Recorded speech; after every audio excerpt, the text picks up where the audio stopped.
आजच्या सामना वर्तमानपत्रात उबाटा गटाचं नैराश्य पुन्हा एकदा प्रकर्षानं दिसतंय। स्वर्गीय बाळासाहेब ठाकरेंच्या विचाराशी महागद्दारी केलीत तुम्ही। काय विचार होते स्वर्गीय बाळासाहेबांचे की त्यांची शिवसेना कधीही काँग्रेस सोबत जाणार नाही। काय केलं तुम्ही? स्वातंत्र्यवीर सावरकरांबद्दल राहुल गांधी काय काय बोलले आठवा जरा।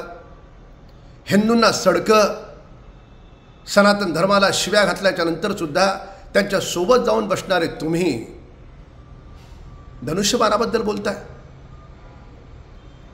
ज्यांनी स्वतःच्या वडिलांच्या विचारांशी इमानी बाळगली नाही ते आमच्याविषयी बोलणार आहेत। तुम्ही महाराष्ट्रातल्या जनतेला इतकं किरकोळ आणि हलकेपणात घेऊ नका। त्यांना व्यवस्थित कळतंय की उबाटा गटानं आपलं हिंदुत्व सोडलंय। त्याच्यामुळे आजच्या सामनामध्ये जे काही आलंय ती उबाटा गटाची निराशा आणि नैराश्य आहे। एबीपी माझा, उघडा डोळे बघा नीट।